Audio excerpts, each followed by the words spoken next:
Alors, article sur automobile propre, le bonus automobile serait inefficace contre la pollution de l'air. Voyons cet article, il me semble intrigant. Selon une enquête de la Cour des comptes, la vignette critère ainsi que le bonus-malus n'auraient aucun impact positif sur la pollution de l'air, en cause un système basé sur des valeurs théoriques d'émissions très éloignées de la réalité. Certains dispositifs encourageraient même à l'adoption de véhicules bien plus polluants qu'annoncés. Les hydrochargeables seraient dans le viseur, par hasard? Qu'en est-il des politiques de lutte contre la pollution de l'air en France? Pour répondre à cette question, la commission des finances du Sénat a sollicité une enquête auprès de la Cour des comptes. Le document publié fin septembre 2020 se penche sur les différentes sources de polluants atmosphériques et notamment ceux des voitures. À ce chapitre, le constat de la Cour est sonnant. Elle affirme que la réglementation applicable aux émissions des véhicules n'est pas parvenue à réduire significativement les émissions d'oxyde d'azote des véhicules diesel. La juridiction pointe plusieurs dispositifs à commencer par la classification critère. Elle n'apparaît pas pertinente en ce qui concerne les véhicules Euro 5 et Euro 4 diesel pour le dioxyde d'azote selon la Cour. La vignette critère s'appuie en effet sur les normes Euro qui reflètent peu des émissions en conditions de conduite réelle. Ainsi, l'institution explique qu'un véhicule diesel critère 2 et correspondant à la norme Euro 5 émet ainsi en réalité la même quantité d'oxyde d'azote qu'un véhicule diesel Euro 4 classé critère 3. La classification actuelle des véhicules ne permet pas aux consommateurs de connaître leur niveau d'émission réel, estime la Cour. Oh là là, le bazar total, pour pas dire autre chose.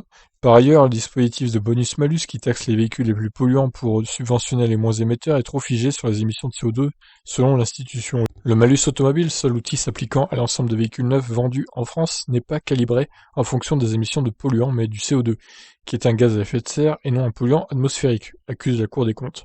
Malgré les évolutions successives du dispositif, elle regrette que très peu prennent en compte des critères directement liés à la pollution de l'air. Ainsi, le renouvellement du parc automobile ne permettrait pas une baisse des émissions ayant un impact sur la santé. Plus de 8 ans après la mise en œuvre des normes Euro 4 et 4 ans après celle des normes Euro 6, force est toujours de constater que ces réglementations ont échoué à réduire les émissions de certains polluants des moteurs diesel, accuse la Cour. D'accord, donc tout ça a servi à rien, d'après ce qu'on comprend, quoi. Outre les normes et dispositifs liés aux émissions des véhicules, la juridiction critique les nouveaux dispositifs de dépollution. Elle avertit notamment sur les filtres à particules qui peuvent comporter des effets contre-productifs défavorables à la qualité de l'air. La Cour des comptes cite des études ayant montré que les FAP contribuent à émettre davantage d'oxyde d'azote. En effet, ces derniers nécessitent une certaine température de gaz d'échappement pour fonctionner et rejettent des quantités considérables de particules lors des phases d'auto-nettoyage. Oh, aïe, aïe, quelle catastrophe. L'AdBlue, un adjuvant réservé au moteur diesel, est censé réduire les rejets de NOx. En prend également pour son grade. L'usage du raie contribue en effet à l'émission d'ammoniac, polluant jusqu'alors presque exclusivement émis par le secteur agricole et responsable de la formation de particules secondaires, explique l'institution. Elle évoque également les émissions de cuivre, platine, arsenic et plastique issus de l'abrasion des plaquettes, pièces, moteurs et pneus. Des rejets qui augmentent avec le poids des véhicules indépendamment du type de motorisation, précise la Cour. Allez, on conclut avec les derniers paragraphes. Ainsi, l'institution préconise de mieux prendre en compte l'ensemble des externalités environnementales des véhicules, comme le poids des véhicules, à l'instar par exemple de la Norvège qui taxe l'immatriculation des véhicules en fonction des émissions de gaz à effet de serre, des NOx, mais aussi du poids. En parallèle, elle recommande de poursuivre le rééquilibrage de la fiscalité entre le gasoil et l'essence, amorcé fin 2016 mais stoppé fin 2018 suite au mouvement des Gilets jaunes.